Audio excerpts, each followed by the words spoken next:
Bonjour, nous sommes en 2021, nous sommes dans le site de l'Institut Docteur Angélique et dans une série de vidéos consacrées aux commentaires du livre des Proverbes. J'en suis rendu au proverbe 26:2 qui permet de comprendre ce que c'est qu'une malédiction. Et il faut le savoir, il y a des malédictions qui sortent d'un cœur mauvais et des malédictions qui sortent d'un cœur vrai.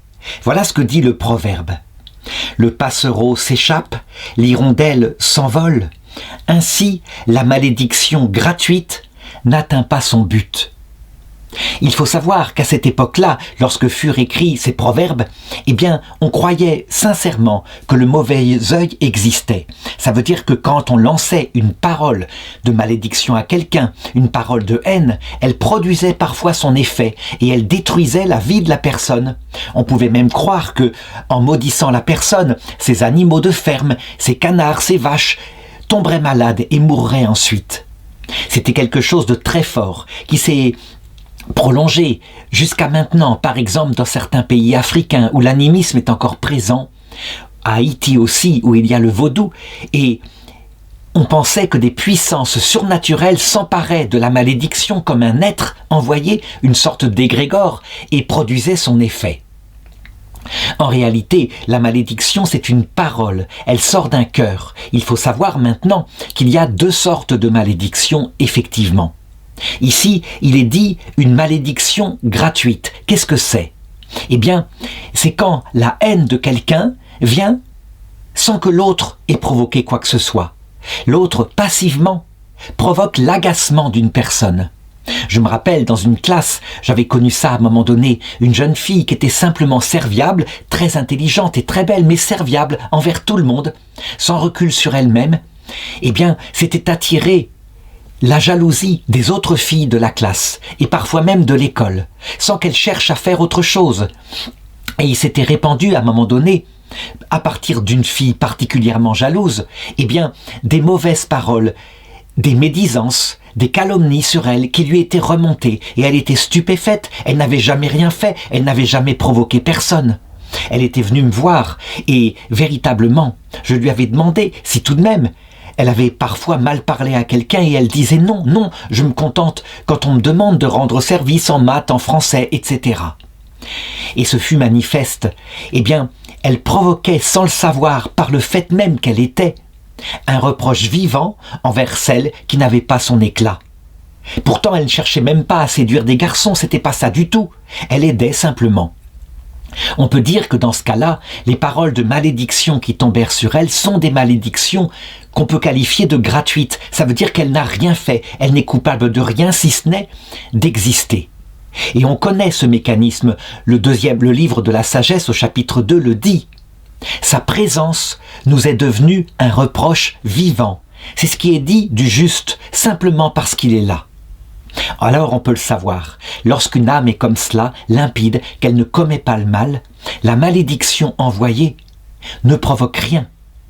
Elle ne provoque des faits que si justement dans la personne en question, il y a quelque part, je dirais, un égoïsme, une volonté cachée, comme par exemple de briller, d'être reconnu, d'être apprécié, donc quelque chose d'égoïste. Et dans ce cas-là, évidemment, la médisance vient rentrer en plein dans ce que recherche profondément la personne.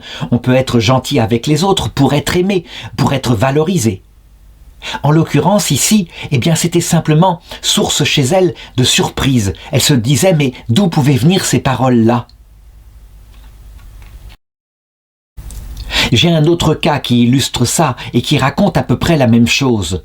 Je me rappelle une autre fois, dans une classe, je prévins une élève que j'avais vue sur Facebook que quelqu'un avait pris ses photos et se faisait passer à Charleroi pour une prostituée qui, je dirais, racolait le client avec sa photo, son visage qui était mis en avant. Elle était au courant. Et elle disait avec un rire très simple, « C'est pas grave, on sait que c'est pas moi. » C'est tout, elle ne réagit pas plus. Et ça m'avait beaucoup surpris, parce que je sais à quel point les adolescentes, tout de même, tiennent à leur réputation. En réalité, elle, justement, elle était bien en elle-même, dans sa peau. Et c'est tout. Et donc, cette chose-là ne provoqua aucun mal, rien du tout. On peut donc le dire lorsqu'il existe une personne qui véritablement est détachée de la gloire, de la recherche des honneurs, de la recherche de la sécurité, eh bien, la malédiction envoyée ne provoque pas d'effet. Elle est libre, elle est simple. Au contraire, parce qu'il y a en nous, très souvent, tout de même, un attachement à notre réputation, comment pourrait-il en être autrement? Eh bien, la malédiction provoque un effet. Nul n'aime être maudit, parce qu'on aime bien être aimé. Je dirais donc que ces paroles mauvaises nous révèlent à nous-mêmes ce que nous sommes, le degré de générosité que nous avons. Et c'est vrai, c'est étonnant de voir parfois des adolescents simplement généreux. C'est étonnant et c'est admirable. Alors, il y a une deuxième forme de malédiction, c'est quand véritablement elle porte sur une personne qui fait le mal. Et là, on l'a vu, par exemple avec le Christ. On pense souvent que le Christ n'a donné que des bénédictions, c'est ce qu'on appelle les béatitudes, elles sont 8. En réalité, on ne connaît pas assez le Nouveau Testament. Il a donné aussi 8 malédictions, des malédictions extrêmement graves, extrêmement dures, qu'il a envoyées envers des gens qu'il appelait toujours de la façon suivante: « Malheur à vous, scribes et pharisiens hypocrites ». Ce texte-là, eh bien, il est arrivé à un moment donné, après, je dirais, de longs dialogues qu'il avait eus avec ces pharisiens en question, mais aussi avec les sadducéens, d'autres notables théologiens de l'époque. Véritablement, cela lui demandait légitimement au départ des signes pour indiquer qu'il parlait au nom de Dieu, et il leur avait donné. Il avait guéri beaucoup de gens, fait des miracles, c'est légitime, hein? On peut demander objectivement, quand quelqu'un se prétend envoyé de Dieu au sens prophétique, hein, on peut demander un signe comme ça, et Dieu démontrera véritablement cet envoi. Donc, il n'en avait pas manqué, mais il s'avère que son message leur déplaisait, parce que c'était un message très différent du leur. Le leur, c'était une soumission à la loi, matérielle, très légaliste, et lui, c'était une liberté de l'amour de Dieu, en observant la loi, mais avec un esprit très profond. Et donc son intelligence, son brio, les surpassait profondément. Ils pensaient qu'ils perdraient à cause de lui l'aura qu'ils avaient auprès du peuple. Et ils voyaient effectivement le peuple qui se mettait à le suivre et qui se détournait d'eux. Il y eut donc chez eux véritablement, parce que ils étaient attachés d'abord à leur pouvoir, à leur réputation, une haine qui grandit envers Jésus. Et donc sans arrêt, ils lui demandaient de nouveaux signes, ou ils voulaient lui tendre des pièges qui allèrent jusqu'à attraper une femme en flagrant délit d'adultère pour voir s'il la lapiderait. Parce que la loi de Moïse indiquait qu'il faut lapider ces femmes-là, surtout quand il y a plein de témoins qui l'ont trouvé ainsi. Donc, c'était très grave. Et Jésus, à un moment donné, après de longs dialogues où il répondait vraiment, simplement, spontanément, profondément, intelligemment, finit par par laisser aller la malédiction. Et on peut dire qu'à un moment donné, c'est nécessaire. Dire la vérité à une personne, dévoiler son cœur, qui en fait ne cherche pas du tout la vérité, ce n'était pas leur cas, ils cherchaient simplement à garder leur pouvoir. Eh bien, dire la vérité parfois est nécessaire. Cette malédiction-là, elle est bonne parfois, elle n'arrive pas au début, attention, hein, je dirais, il ne faut pas commencer par là, hein. C'est au terme d'avertissement. D'ailleurs, Jésus, il les donne, ces avertissements. Il montre comment il faut faire. Il dit, quand tu as quelque chose contre ton frère, va d'abord le voir seul à seul, comme ça. Pourquoi? Pour ne pas l'humilier. Parce que si c'est sa réputation qui est premier chez lui, en faisant un état public, ça ne marchera pas. Si ça ne marche pas, qu'il ne change pas, va le voir, à 2 ou 3 témoins, mais toujours en privé. Et puis ensuite, s'il continue dans ses malheurs, alors, parle-en à la communauté et qu'il soit pour toi un étranger. Donc on le voit, il y a une progressivité parce que l'autre peut changer. Mais au bout d'un certain temps, la malédiction peut être nécessaire. On le voit particulièrement, par exemple, avec l'action du pape Jean-Paul II ou du pape François face aux mafiosi italiens dans le sud de l'Italie. Tous deux arrivèrent au même résultat, à un moment donné, devant les crimes de ces mafiosi, capables d'exterminer des familles entières, je dirais pour avertir quelqu'un qui, par exemple, pourrait les dénoncer. exterminant grand-mère, grand-père, frère, sœur, fils, enfants. Eh bien, les deux papes se rendirent à Palerme et dans une messe, ils maudirent ces mafiosi en disant « Si vous ne vous convertissez pas, vous irez en enfer, vous n'échapperez pas à la géhenne de feu ». Voilà comment une malédiction, là, peut véritablement être nécessaire et elle produit son effet.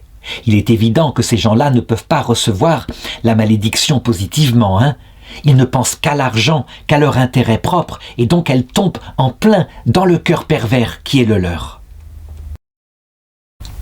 Alors, on peut se demander, cette malédiction-là, qui produira un effet, eh bien, à quoi elle sert? Pourquoi est-ce que Jésus l'a employée? Pourquoi est-ce que, par exemple, la Vierge Marie, lorsqu'elle apparaît parfois, elle montre à des enfants même l'enfer? Terrible, un enfer avec du feu, du soufre, tel qu'on l'imagine dans les poèmes de Dante. En réalité, il se passe la même chose quand un pervers a un arrêt cardiaque et qu'il arrive dans l'autre monde. Très souvent, il n'a pas une expérience proche de la mort positive, avec un être de lumière, plein de bonté qui l'accueille, mais la même expérience d'un enfer sinistre. Et quand il revient sur Terre, bouleversé, traumatisé, souvent il se convertit. Eh bien, je crois que c'est la clé. Lorsque ça vient du ciel, que l'enfer est montré ainsi, c'est parce que, pour un être charnel, centré sur lui, qui ne pense qu'à son plaisir matériel, il n'y a rien de tel que la peur pour être le commencement de la sagesse. Et donc, cette malédiction-là, le fait de voir de mauvaises choses, de voir éventuellement son destin éternel, même si elle est employée sous une forme métaphorique, parce que, en réalité, l'enfer est bien pire que des souffrances physiques. Tous ceux qui ont souffert physiquement, mais qui ont souffert aussi spirituellement, par exemple d'angoisse, de désespoir, savent que c'est l'angoisse, le désespoir qui est bien plus douloureux que la souffrance physique. Mais pour parler à ces gens, eh bien le ciel utilise un langage qui leur convient. Et le but, évidemment, c'est de les secouer, qu'ils se convertissent. Si la vision de l'enfer venait du diable, elle ne serait pas du tout comme cela. Elle serait comme le diable l'avait présenté à Adam et Ève. Oui, vous ne mourrez pas. Vous aurez une vie pour toujours. Mais vous serez libre, vos yeux s'ouvriront, vous discernerez vous-même le bien et le mal. Vous deviendrez comme Dieu. Voilà ce que présente le démon, qui est une part de l'enfer. Et quand on veut comprendre l'enfer, si on veut vraiment le comprendre tel qu'il sera tentant, tel que le démon nous le présentera, eh bien c'est cela. L'amour de soi poussé jusqu'au mépris de Dieu et du prochain. Donc manifestement, lorsque l'enfer est présenté dans ses effets, des effets que les damnés ne peuvent pas aimer, ils aiment les causes, que ce que je viens d'indiquer, et ils détestent l'effet. Ils sont déséquilibrés, mal dans leur peau, leur cœur est vide. Eh bien, celui qui présente les faits ne peut être que Dieu, pour les sauver. Eh bien, je crois que c'est cela. Une malédiction qui porte son fruit est envoyée par le ciel pour sauver la personne, jamais pour la perdre. Ce n'est jamais définitif.